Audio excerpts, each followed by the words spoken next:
একদিন আমার দয়ালে নবী মদিনা মুখে বাবা যাইতাই আছে। এবার একদিন আমার দিনের নবী মদিনা মুখে বাবা যাইতাই আছে। এবার রাস্তায় আর মধ্যে যাইতে দয়াল নবী এক ঘটনা দেখিলেন তয় কয়নে। এবার একটা কবরের মধ্যে একজন ব্যক্তি চিল্লা চিল্লি বাবা করিতে আছে।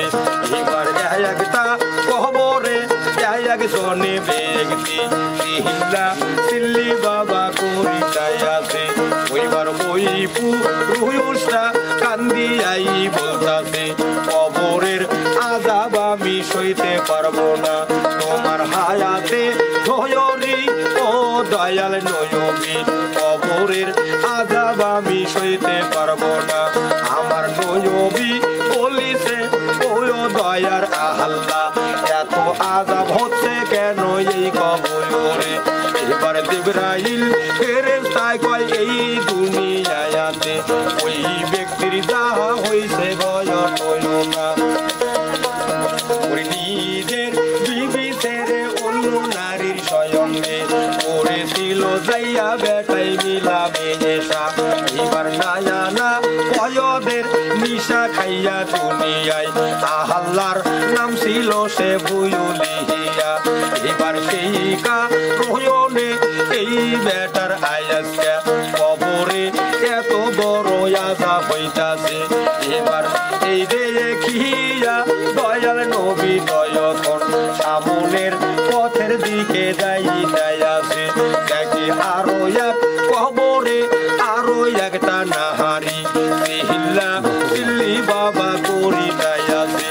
এবার ওই নারীটা কান্দিয়াই বলতাছে কবরের আযাব আমি সইতে পারবো না, তোমার হায়াতে ধয়রি ও দয়াল নবী কবরের আযাব আমি সইতে পারবো না।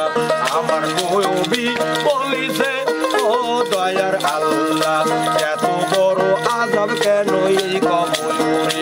এবার জিবরাইল ফেরেশতা কয় শোনো দয়াল নবী এই নারীর দেহের ভয় হইল না। এবার এই নারীটা নিজের স্বামী ছাড়িয়া ওজনের সঙ্গে মেলামেশা কইরাছে।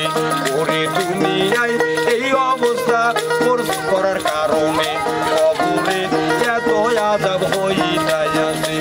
এবার নিজের স্বামীকে অঙ্গ দিয়া মাইরাছে এই নারীটা বাবা দুনিয়ায় আছে। এবার সেই কারণে আগুনের জিঞ্জির লাগাইয়া ফেরেশতারা তাহাকে টানিতাই আছে। এবার ওই নারীটা কান্দিয়াই বলতাছে কবরের আযাব আমি সইতে পারবো না। নবী বয়ালে শোনো মা জননী স্বামীর কাছে যাও আগে মাফ ওরে স্বামীর কাছে আগে ক্ষমা চাইয়া লইও অহরে আল্লাহ দিবে মাফ